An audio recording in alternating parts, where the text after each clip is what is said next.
Presented by McDonald's of Glasgow, it's time for the Brown Sports Bag. From the heart of the Barrens, a weekly local sports machine. Alongside John Butler, here's your host, James Brown. Yeah, I think we're on the air. Yeah, we're on the air. Sorry about that, folks. COVID-19 is kind of interfering with some of the things we like to try to do around here. So we got John calling in again this week. Unfortunately, Alex had to be out today, so he wasn't here to kind of help me get this started. And seeing as how I'm a blithering idiot when it comes to this radio business, most of the time people just turn things on and say, "Hey, talk." We're there though.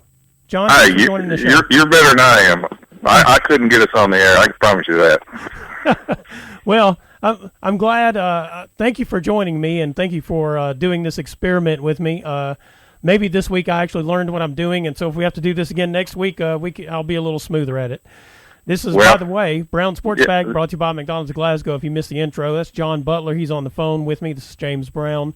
We're going to cover a few topics today because even though we are self-isolating and whatnot, we still have some sports to talk about and just a few other fun topics. So hopefully everything is going well for you there at the house, John.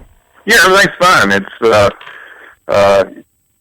things a little different right now, but I'm hoping things are going to start to turn a little bit. Everybody just needs to stay as positive as you can, and let's have a good hour right here.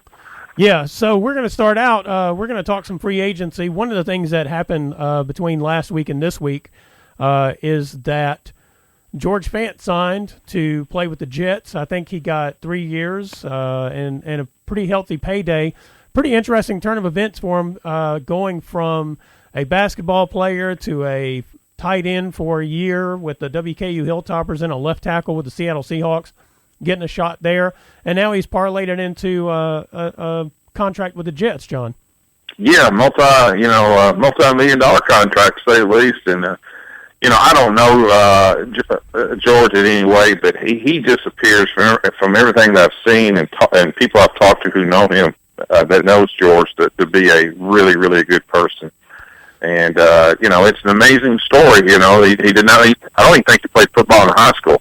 Maybe played 1 year, but, he was a basketball star at Warren Central and then, had a very good career at WKU and has gone from being, like a 6'6" forward at Western in basketball to an offensive tackle, maybe an offensive guard, and he's played a little tight end in the NFL, and it's a remarkable story. Yeah, it is. He's a kind of guy, when you saw him play in high school and whatnot, play basketball in high school, he had the kind of footwork and skill set that you knew he could be a big man in college basketball because a lot of people don't have the footwork like he had. And I always thought of this with like Billy Joe Murphy whenever he played basketball and football at Monroe County. When you watched him play basketball, you notice he had good feet and good hands for a big guy, and that's kind of the same thing for George Fant as it turns out. And those are skills that it turns out are really good in football as well if you're a big guy. You see this sometimes. You can take the player that is a good basketball player that has that kind of 6'5", 6'6", it's got that strength, and you do see this transition at times to a really, really big-time football player. And I'm not talking about a high school kid, but I'm talking about from college to pro, and it's normally been at the tight end position that you've seen that. Now, I've never, ever seen it go the opposite way. You're not going to see a 4-year football player just all of a sudden decide they're going to be a basketball player. That I've never really seen that at the pro level. But you do see occasionally basketball go into football, or maybe a baseball player that's turned into a quarterback, or football. I've seen a couple of football players become pitchers, things of that nature. Yeah. One of the things I think about when I was in college and we'd go play at the place called the Payne Center at Southern Miss, in the off season for football, a lot of times in the spring and maybe in the summer, depending on what the summer class schedule was like, the football players would come out there and play with us, play pickup games and whatnot. And one of the things that used to crack me up is you'd have these guys who are they thought they had NBA careers in front of them, and I'm talking about Johnny's from they the all street. did. yeah, Johnny's from the street who thought, hey, man, I could play in the NBA, and the football players would show up in there and just dominate the games, and their skill level wasn't so terrific a lot of times, but just the athleticism and the size. Well, what you were like, well, okay, so there's a clear difference between the Joes and the college pros, so to speak. No question about it. And of course, George Fann's married to Chastity Gooch, who I coached against several times when I was at Barron's. I mean, she was a tremendous player at Franklin Simpson, and then became a tremendous player at Western. So, there's obviously a lot of local ties to this situation. Yeah, I imagine there are people at Warren Central and Franklin Simpson who are both hoping, excuse me, that when Fant and Chastity decide that they're going to return home, that they enroll their kids at one of their schools. Yeah, there's a pretty good chance. Well, they're going to be good people, but a pretty good chance they've got a shot to be pretty athletic. Yeah, because, Chastity was an outstanding, she was a big girl who could handle the ball. She could do pretty much everything on the basketball court. Yes, tremendous player. Played for Coach Lindsay, Lex Lindsay at Franklin, and then transitioned quite well at Western. Yep.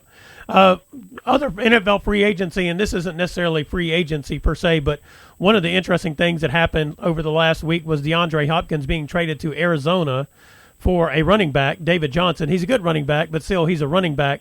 And a lot of people, they've extended their criticisms of Bill O'Brien from the playoffs to his maneuverings as, I guess, general manager and coach. It sure seems like it was a personality conflict more than anything that makes sense. Right. Because, it really does. Hopkins is, arguably one of the top 3 receivers in the league, maybe the best. He's, there's him and, Julio Jones and the guy out of New Orleans and Tyreek Hill, but he's clearly top 3 or top 4. Plus, he's only 27 years old. Mm-hmm. And he's got 2 years left on his contract, so it doesn't make a lot of sense. Basically, Houston only their best offense last year was Deshaun Watson to Hopkins. That's pretty much how they scored for the most part, and he is just a great player. And it just doesn't make sense in terms of what they got back. They didn't even get a number 1 draft pick, and you would think at minimum you get a number 1 pick. They got David Johnson, who is he had a good year a couple years ago as a running back. But running backs are those are generally things you don't trade for, and especially you don't give up a top receiver for a running back. You just look at the Super Bowl this year. The running backs that were on San Francisco and on Kansas City were people that oftentimes weren't even drafted. Yeah, it's to your point there. This is how it is for running backs. 2 years ago, Todd Gurley was considered the best running back in the league, and the Rams basically cut him. And they didn't basically cut him; they did cut him. Yeah, that's true. They did cut him, and so you're right. For the Texans to get back David Johnson for DeAndre Hopkins, and like you said, not even a top draft pick. It felt like Bill O'Brien basically was cutting off his nose to spite his face in some ways. Well, Bill O'Brien is one of the few coaches in the league that are also the general manager. Mm-hmm. And Belichick is another one that way. And I don't know that may be it. As far as I know, I don't know any other head coach that's the general manager, which gives him an enormous amount of leverage with the player. You can, probably players will pay a little bit more attention if they know the head coach can get rid of them. Well, but that's what. But the drawback of that is sometimes head coaches may make decisions to get rid of players that a general manager may not. And in this case, I would have a hard time a general manager would get rid of the best receiver in football. Yeah, Bill Parcells, had the famous quote of, "If you want me to cook the supper, I should be able to buy the ingredients," and that works for somebody like Bill Parcells or, like you said, Bill Belichick, because they seem to have emotionless frames of mind when it comes to dealing with players, right? Both positive and negative. And they had credibility too, because they're Super Bowl champions. Right, that's right.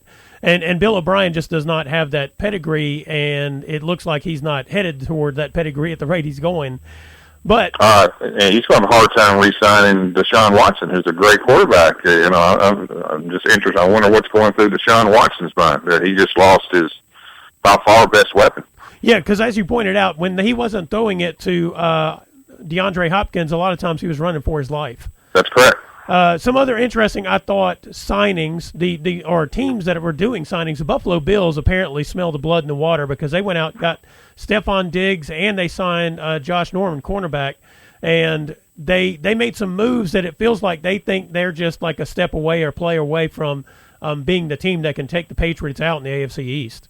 Yeah, but I would hold my roll on that because generally what I've seen with teams that go out and sign a lot of free agents, I don't really see a whole lot of one or two is fine, but if you make a lot of moves, and I think this year is going to be even more tricky because they're not going to be able to get together to practice, and these off and until late probably. I would think that this restrictions are going to probably hinder. They're not going to do anything in the spring.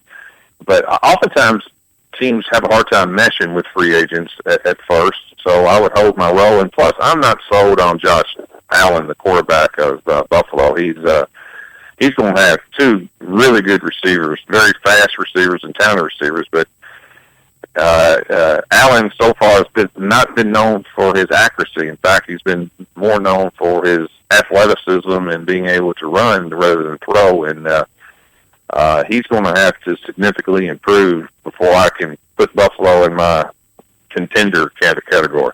Yeah, I don't think they're there either. But I would say this. You mentioned the speed of the receivers he's going to have. If they can put together some sort of run game or play-action pass game to where basically he's not having to throw the routes that he doesn't throw very well, because he does actually throw the ball deep pretty well, then he's got a strong arm, yeah. Yeah, then maybe that'll work out. But I question, Steph, why would Stephon Diggs want to get out of Minnesota? I mean, they were they've had two really good years, and I don't know, is he jealous of his Adam Thielen, the other receiver, or what? I mean, I've never been too high on players who have tried to work their way out of places before their time. I mean, are you just naturally unhappy or what? I don't. That's where I'm kind of holding back on Stephon Diggs right now. Well, and maybe he thinks the grass is greener elsewhere because he was a little bit salty after that playoff game because he felt like he should have gotten the ball more, and he may not have been wrong. Yeah. Would he have been happy if they'd won and didn't get the ball? I wonder. I don't know. Who knows? Is Josh Allen better than Kirk Cousins? I don't know if he is or not. I don't think he is. No, I wouldn't necessarily. I wouldn't rate one above the other. I would rate them differently, but I wouldn't necessarily say one's better than the other one. Yeah, and how much are they going to throw it in Buffalo? Well, I mean, when it gets December, late November, they're not going to be chucking it 50 times a game in Buffalo. And if I'm a receiver, I don't know if I want to go to Buffalo. No, I think if I'm a receiver, I want to go, well, probably where it was, Minnesota, because they run the ball, but they run an effective offense for throwing the ball too. So. Well, and it's indoors. Yeah, and it's indoors. You ain't got to worry about the snow falling on your head anytime soon, as long as the dome doesn't, collapse like it did a few years ago. Real quick, I got a quick quiz for you here before we get out of this free agency segment. All right. All right. All right. So I'm going to give you 4 former NFL players, and I'm going to ask you. They're all Hall of Famers. I'm going to ask you where they finished their careers. Okay. We're going to start out with Jerry Rice. I think Oakland. Almost. He got traded to the Rams in the middle of his final season. No, I'm sorry, to the Seahawks in his final season. All right. He played, I think, 4 games at Oakland, and then he finished off the season at Seattle. Yeah, easy to forget. Joe Montana. Kansas City. That is correct. He went there for 2 years. Actually did well in Kansas made it City. to the playoffs. Yep. I thought they were going to Super Bowl contender the one year. They ended up, I think they lost to the Dolphins in the semifinal round in a dogfight of a game. All right. Joe Namath. Rams. That is correct. And then he played exactly 4 games for the Rams. Yeah, he was he was pretty much shot by the time he got there. Yeah, Emmitt Smith. Wow. Well, I know he went from Dallas to Arizona briefly, or the Cardinals, whatever they were called back then. Yeah. He went back to Dallas, and I don't know what happened after that. Well, he technically finished he signed, I think, a contract for Dallas so he could retire as a Cowboy, but he actually played his final 2 seasons in Arizona. Okay. All right. And he actually played 15 games and ran for, I think, 921 yards in his final season at Arizona. But Okay. yeah, he came back the next year just to retire as a Cowboy. Okay. All right. So there you go. There's your quiz. You did well on that. The only one that Thank tripped you. up was Jerry Rice. I just, you didn't ask me about Brett Favre, Well, that journey was too much. Minnesota, right? Yeah, that's right. Hey, look, that final year he played in Minnesota he actually had a good season. So Yeah, he's my all-time favorite quarterback. some of these, I love watching him play. Yes. yeah. That Jerry Rice season, his final season was a dud. I get to all this to basically ask that question of, do you think this is going to be a Tom Brady final year for Jerry Rice kind of thing, or you think he's going to renew himself there with the Bucs? No, I think he'll play well this year. All right. This year. I don't know about next year, but I do. He's got too many weapons, and he's too motivated. Now, he's playing the one position that I think you can continue to play. Yeah. Well, and I think when you look at, outside of Joe Namath, I mean, you just look at Joe Montana and Brett Favre for that matter, as quarterbacks, they did well when they left the place that they had become Hall of Famers at, and it wasn't a complete bust. Now, we'll just not mention the Favre time at the Jets because that was pretty much a train wreck. Right. But he played well, and in fact, they were probably one play away from the Super Bowl at Minnesota when they got beat by the Saints. He played really well. Yeah, on a broken ankle, as it turned out. That's correct. All right, this is Brown Sports Bag, brought to you by McDonald's of Glasgow. We'll be right back. Presented by McDonald's of Glasgow, it's back to the studio with James and John, the Brown Sports Bag.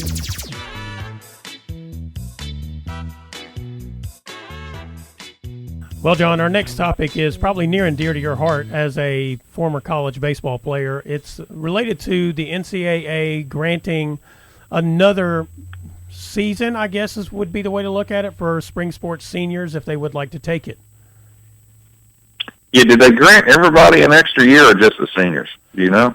I don't know. I just saw the bit about the seniors that they would give an extra year of eligibility. I really didn't even notice whether or not they mentioned underclassmen in that. Yeah, well, it's one of those things that sounds good, and I think certain seniors would appreciate it. I'm not for sure how fired up a lot of the schools are, because it's going to be a financial mess, and plus it's going to be a roster. It's going to be interesting with the roster, because it's hard enough right now to keep players happy where you got it. When you're adding freshmen and you're retaining this year's seniors, it's going to be a headache for certain programs. Yeah, that's one of the things I was looking at was that I was reading about was they were talking about they weren't as concerned about, I think, the incoming freshmen, that kind of stuff, as it relates to the spring sports and how that would affect the roster. It had more to do, I think, with like red shirt and that kind of thing, or gray shirt, the people who are basically already in the pipeline and are expecting to have an opportunity to play. I mean, they 2 years ago when they would have signed, and then knowing that they may take a red shirt year or take the year to prepare to be a college player, I'm sure they thought, well, when that time comes, so-and-so will be gone, and that's a position I look like I can compete for. Yeah, and it's I don't know how many seniors will take advantage of it. I don't know, 50% of them maybe. I don't know. I mean, if you come back, you're probably in graduate school and so forth.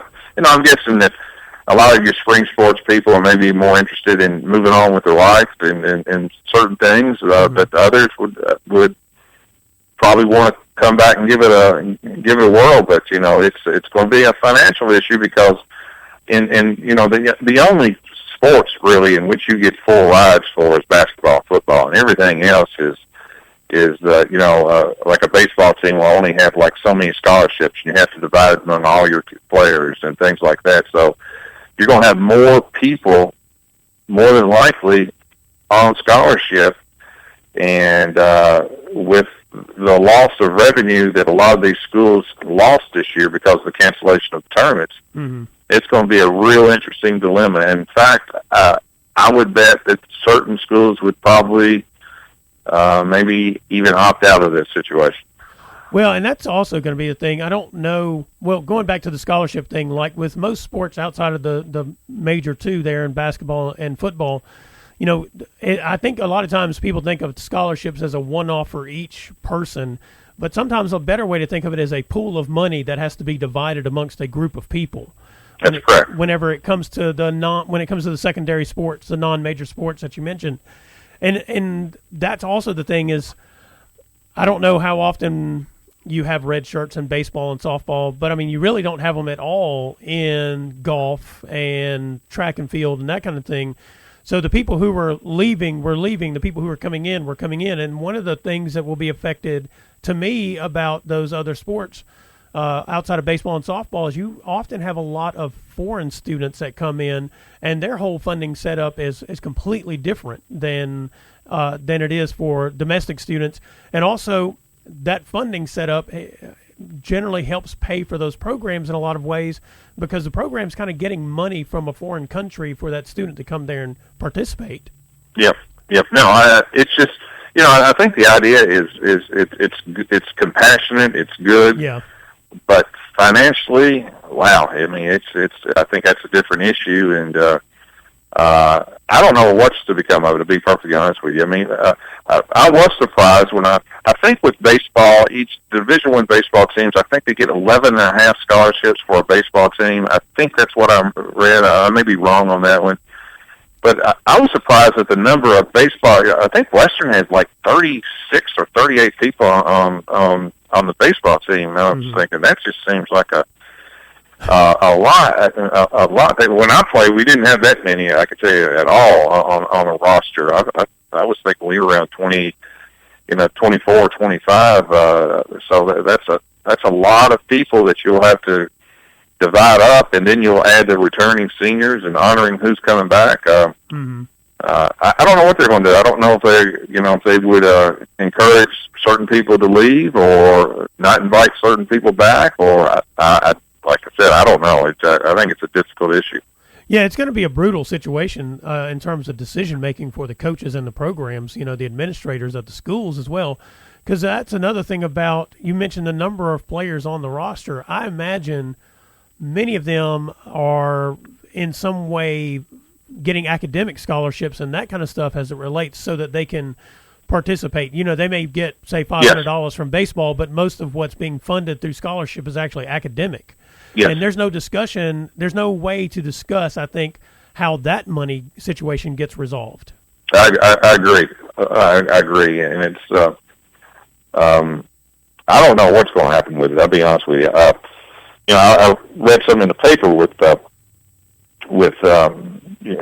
athletic director at Western, and I think he has a lot of concerns as well about how this is going to financially impact schools, and Western has had some budget cuts in terms of athleticism with their athletic budget. They had some massive cuts for the whole university, and one of the things that took the cut was also Western, and Western's been very, very they've done a really good job with their budget in terms of, they've had a tremendous success athletically, especially this year was really good with a limited budget, and in fact it's one of the smaller of the Conference USA budgets.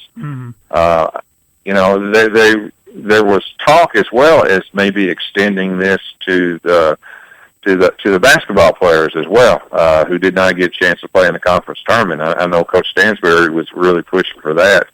I get the impression that I think they were going to vote today or tomorrow, and I got the impression that may not pass just because the expense, and I think what they're going to probably going to end up saying is, well, they did get to play most of their season, Yeah.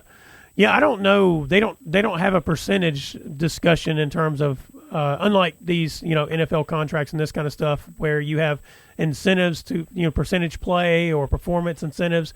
Scholarships don't have that kind of thing, and so you're guaranteed, I guess, to have the opportunity to go to school, and then, oh, by the way, you get to play basketball. So then the question becomes, did they fulfill your ability to go to school? Which is there's no legal obligation that in any way. They're not legally obligated to refund the scholarship, because as long as they pay for your education, that's all they've done. It's whether or not, is it, fair to grant seniors who did not have a chance to finish their season another year. And I got just reading the tea leaves, I don't think they're going to do that in basketball.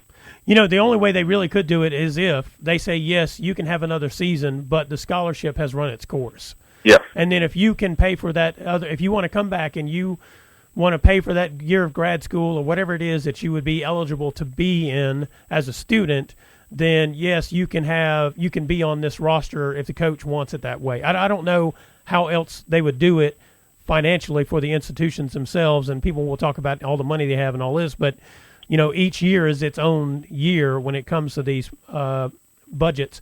So I think that would be the only way they could say, yes, you could have another year of eligibility, but there's no guarantee to scholarship. That's up to the institution and whatever you can work out with them. Yeah, and it's unfortunate. At least they have a chance to do it at the NCAA level, but high school level, there's none. For the seniors who are didn't get an opportunity to finish their basketball career, whether it's a state tournament or right now, all the seniors that are playing spring sports, they've not made a decision in Kentucky right now about, they've not canceled the spring sports season. Yeah. But but even if they do get an opportunity to come back, it's clearly going to be short. Yeah, and some of our neighboring states have made that decision, or they've not necessarily made the decision, but they've pushed back the reopening of school to a point where it'd be very hard to put in a spring season. It will be, but I'm glad that Kentucky has not made that decision yet. There's, in my opinion, no reason just to jump ahead and just do something. I think you just got to continue to look at the data and see how things change. Right now it's it looks like it's going to be difficult, but I'm a big fan of hope, and it may come to a point where they may just have to do it, but right now they've not, and I'm glad they haven't. Yeah, I mean, you look around in terms of case numbers for COVID-19, Kentucky is doing better than its neighboring states as far as a percentage of cases. Yes. Because we've taken some pretty drastic measures here to isolate people and to attempt to prevent the spread, but that doesn't change. We don't know what the end timetable is. So I agree with you. I'm glad they didn't just jump in and say, cancel it. I'm glad they said, let's see what happens. Let's take all the precautions we can, and then if we can, make it happen, we'll make it happen. Yeah, I mean, the easiest thing to do is just to cancel it. Then you don't have to worry about it from the decision maker's point of view. Yeah. But I'm in the kind of category, let's wait and see, and if we have to do it, we have to do it, but it should be the last option. Yeah, I'm with you there, John. This is Brown Sports Bag, brought to you by McDonald's of Glasgow. We'll be right back. We're going to talk about some of our favorite games of the past, especially NBA.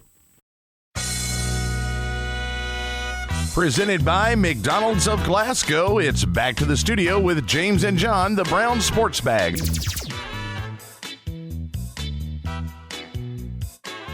John, going way back to whenever I was, before I got into sports writing, I was just a sports nut, just a fan of sports. One of my favorite things to do, and don't tell the NBA this, but one of my favorite things to do was to record on a VHS the NBA Finals. And so I did that for about 7 years. And unfortunately, I can't go back and watch those because I don't have a VHS player. But YouTube fills in the gap for me. And so I've been going back and checking out some old NBA Finals and that kind of stuff. And one of the things that happens is, we nostalgically remember things, right? Yes. So you go and you watch these games again, sort of like, I think it's a 1996 NBA Finals Game 5. That is the Bulls and the Sonics.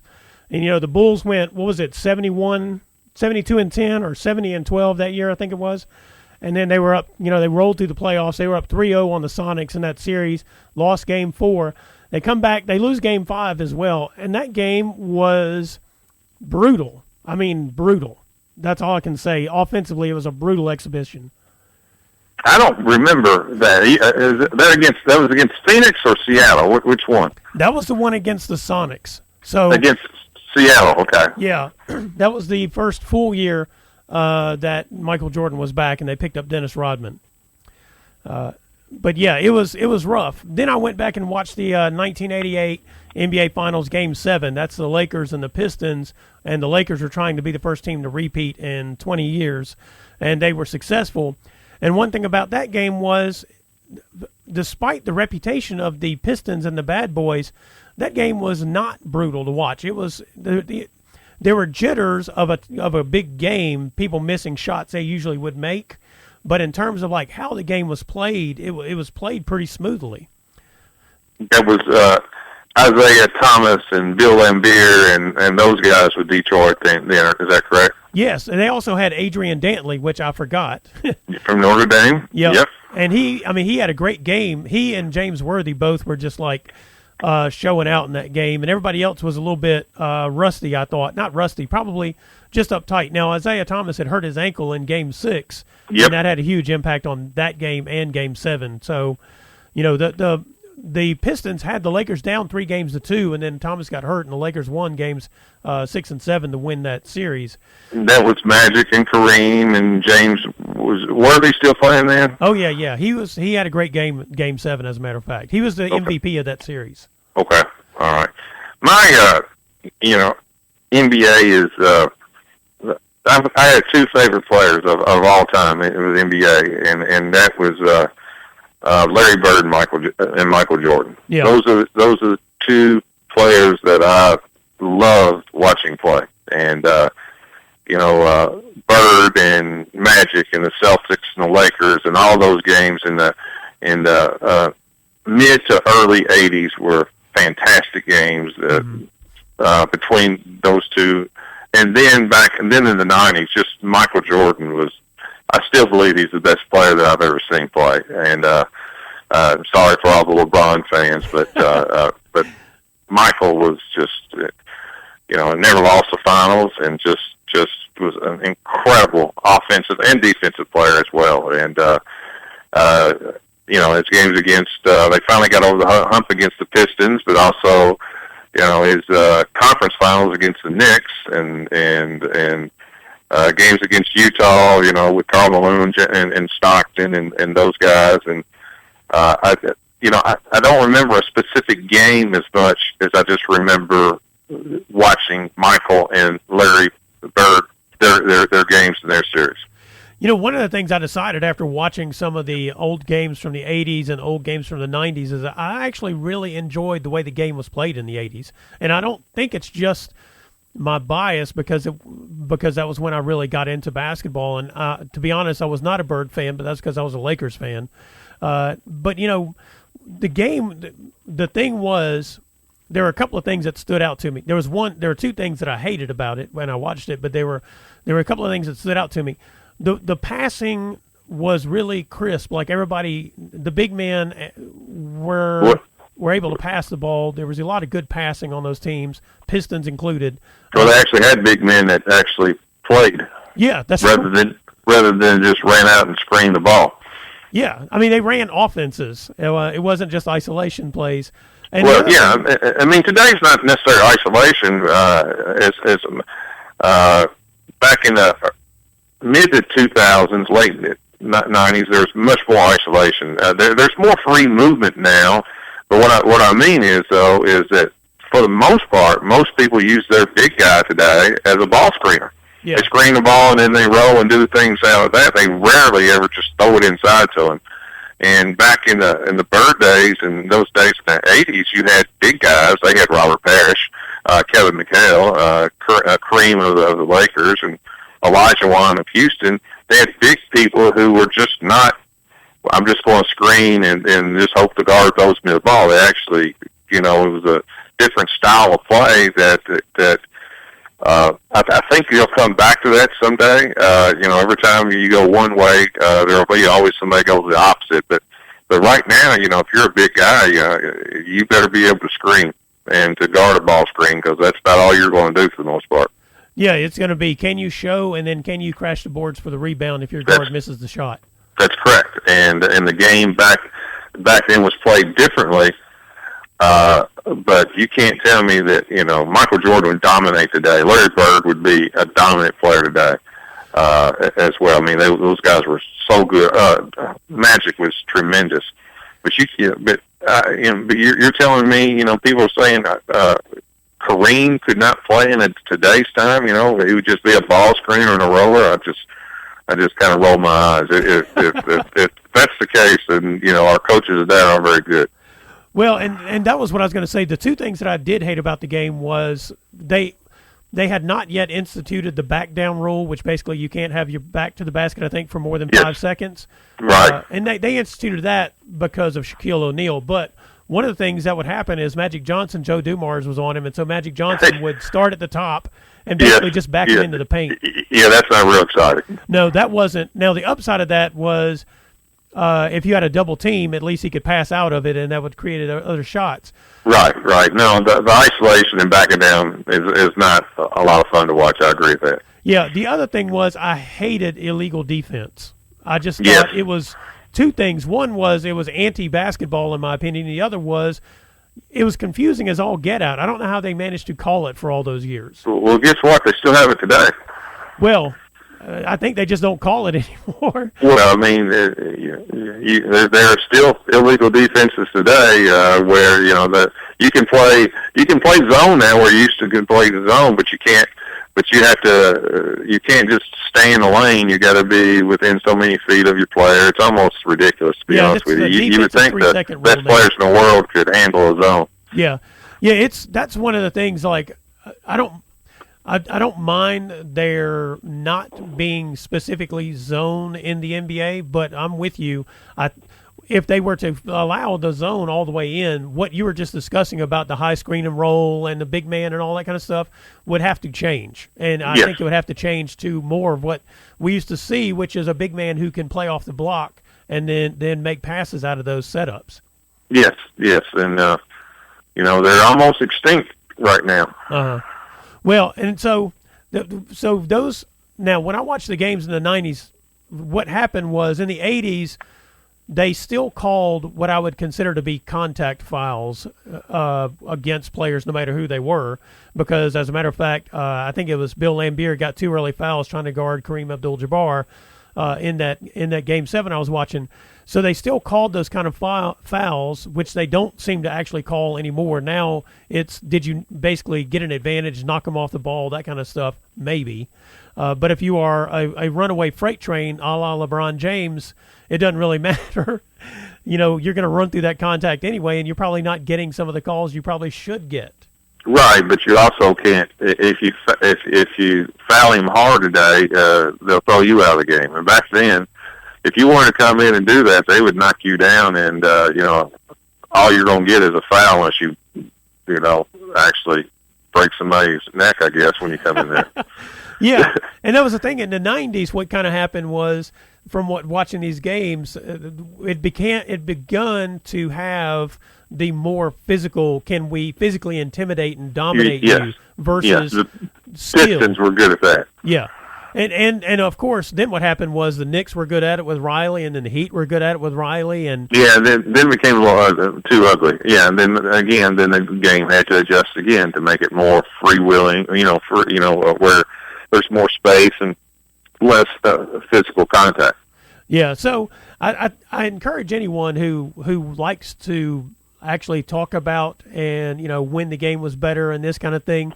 One of the things I would encourage is go on YouTube and look up some of these games, especially the ones you've heard about in your time, the big games through the years and that kind of stuff, and just look at how different the game is both played and officiated, and also the rules changes and the impact they've had, because I think that kind of stuff is pretty fascinating, and I don't think it can be pigeonholed into the just straight category of the game was more physical back in the 80s, because it actually probably wasn't. There wasn't as much physical contact. It certainly was in the 90s, but the offensive style of the game was not a whole lot of fun to watch. The 80s was great basketball. Yeah.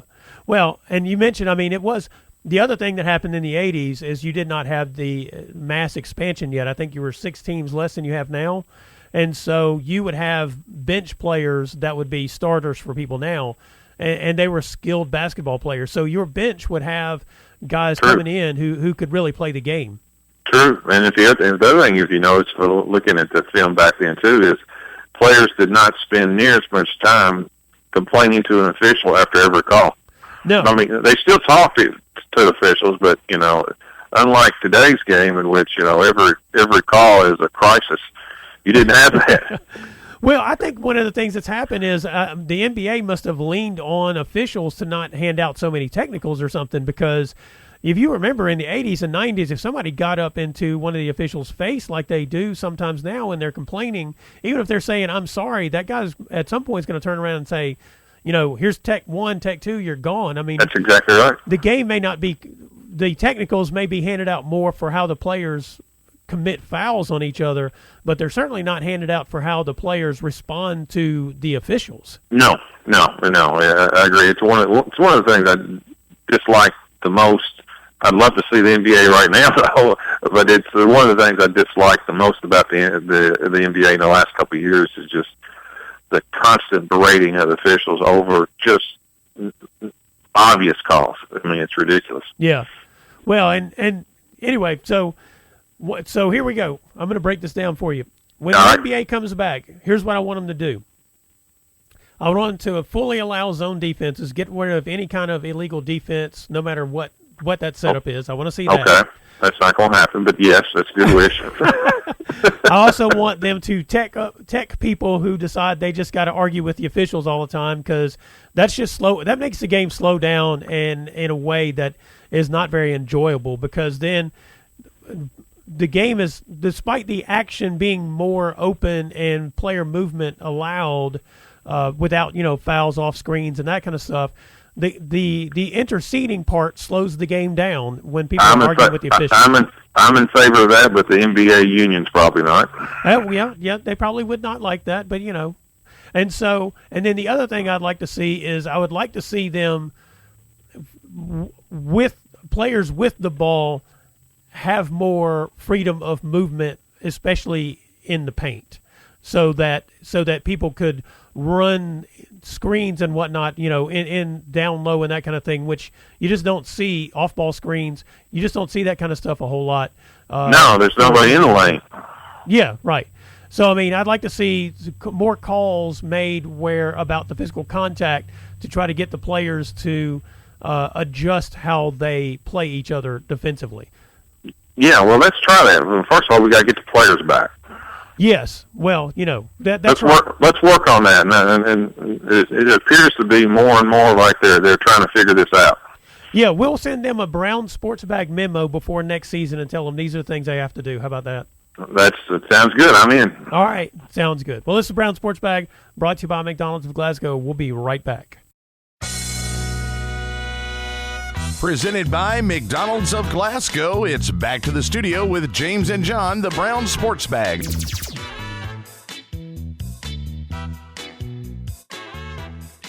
John, I had some free time. I don't know if it was free, but I had some time last week, and I decided to do a little poll on our 104 The Score Twitter page and put a little bracket on our website. And that bracket was what was supposed to be the boys' Sweet 16. Technically speaking, it's still postponed. We shall see, because as we were discussing earlier with the senior year thing for college athletes, the logistics of trying to get this thing played would be pretty tricky. So anyway, we did a bracket and a poll and had people vote on who they thought would win each game that was in the tournament. And we started out with the day one games, and that was Elizabethtown and Ashland Blazer, Madisonville North Hopkins, and Warren Central, Knox Central, Scott County, and then McCracken County and George Rogers Clark. And then the day two games were Owensboro Catholic, Martin County, Mayle, Collins, Fern Creek, Hazard, and then Covington Catholic, West Jessamine. And before this, we knew this tournament was going to be postponed. When I looked at that first quad there that has Warren Central, Madisonville, Ashland Blazer, and Elizabethtown, I thought those 4 teams were 4 of the best teams in the actual tournament total. Well, Ashland's undefeated. Yeah, that's right. They are undefeated. I think E-Town had only lost once, maybe twice. They beat Bardstown in the finals, I believe. After Bardstown had knocked off, I believe, John Harden, kind of a slight upset. I believe that's right. Yeah. But and you throw Warren Central in that, and I think it was setting up to be a very interesting state tournament. Yeah, and then I think statewide, a lot of folks thought Male was probably the best team in the state, and so. Not surprisingly, I would think, based on the fact that this bracket is in South Central Kentucky, the way it worked out was our voters each day picked, like they picked the first round, and then what I did was I moved the percentage winners forward. I put little scores on the bracket, which were indicators of the actual percentage of voters who picked each team. And then the way it worked out was we got to the finals, and it was Male and Warren Central, our voters decided would be the best team. Best matchup, the best two teams to get there to the final, and we had over 100 votes on that particular game, which was pretty surprising to me. It wrapped up today, and Male, the voters picked Male to beat Warren Central, and when I looked at how they picked these games, I mean they picked Ashland Blazer to beat Elizabethtown. That seemed like a pretty good pick. They picked Warren Central to beat Madisonville North Hopkins. I would imagine there are lots of people who would say that wasn't going to happen. But I thought Warren Central they played extremely well against Bowling Green in that regional championship game, and I thought they looked like a team that could make a run in the state tournament. Well, they proved it last year. Same team, pretty much, right? I mean, they got all the way to the semifinals the year before, and arguably pretty much the exact same team. So, they were very much poised to make a deep run, but the waters was tricky because you can be good and get knocked off when you get up there, and Male and Warren Central in the finals. That is a very logical finals. I think most people would say that Male was the best team in the state by the end of the year. Of course, they're coming out of that tough 7th region out of Louisville. Whoever comes out of the 6th and 7th, those Louisville regions are all obviously very talented normally.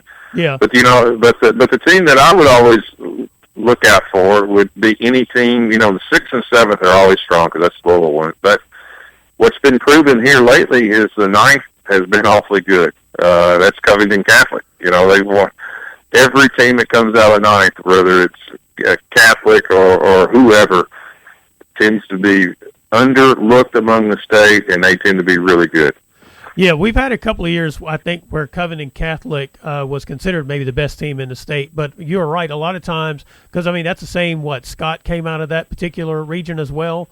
And we've had some really, Newport Central Catholic comes out of that region when they're good, and they can get by Covington Catholic. And you're right, they usually make a deep run. And the interesting thing was our voters picked Covington Catholic and Male to play in the semifinal. Yeah. So... Yeah. That it's just good basketball up there. Whether it's Covington Holmes, Covington Catholic, Lyle is always good when they come out of there. It's a part of the state. Of course, it's up there next to Cincinnati, and they've been known also as good football schools as well. And it's just a part of the state that sometimes gets I don't know. They're like Russell County out of our region. Yeah. People forget about them. Yeah, kind of out of sight, because, I guess if you think about it, their media market is actually an Ohio media market up there. That's right. And so there's not just as much probably Kentucky side coverage. I know you have like a Kentucky New Era, but the Kentucky Enquirer, but that's actually, just an offshoot of the Cincinnati Enquirer. And some other things up there. And they're good in girls, too. The state champion last year in girls was, I think, Wow. Yep. Yeah, and yeah, you're right. It is often overlooked in a lot of ways. I tell you, one other thing that I thought was kind of interesting about this poll as people put it together, I hope we figure out a way to play this state tournament for one reason, really, and that's because of Martin County. I think they had not made the state tournament since the 40s. And well, that's the first year of their school, too, right? Martin County. Yes, that's right. But none of the schools in Martin County had made it since the 40s. Yeah, it's you're right. Yeah. They've consolidated a bunch of them. There used to be one on every hillside probably over there. Right. But yeah, they went 22-12 and won their region, and they're the Cinderella story. Now they were going to open against Owensboro Catholic, which is coached by Tim Riley, former Warren Central head coach, and so that was going to be an interesting matchup, I thought.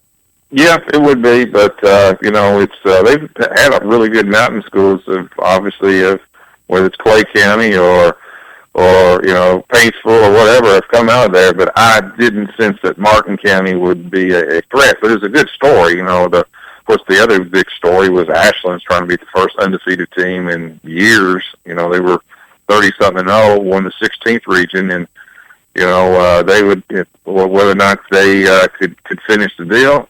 I don't know. I mean, I don't even know if they beat E-Town because I thought E-Town was really good this year. Yeah, I mean, Elizabethtown got overshadowed a lot through the year by John Hardin in their own region, but then, as you mentioned, I mean, Bardstown shocked John Hardin in the semifinals of that region and got to the finals where E-Town won. But I think Elizabethtown, they were 27-3 this year. I think they split with John Hardin during the regular season. They did, and then I think they lost to them in the district finals. So outside of their games against John Hardin, they only had one other loss. But, it was going to be a pretty interesting year for the state tournament, and hopefully we can figure out a way to get this all done. We'll be back next week. This is Brown Sports Bag, brought to you by McDonald's of Glasgow. Thanks, John. Thank you. Thanks for listening, and be sure and join James and John once again next Monday at 4 for the Brown Sports Bag, a local weekly sports machine presented by McDonald's of Glasgow. Coming soon to your FM dial, this is Fox Sports Radio, WCDS Glasgow, AM 1230.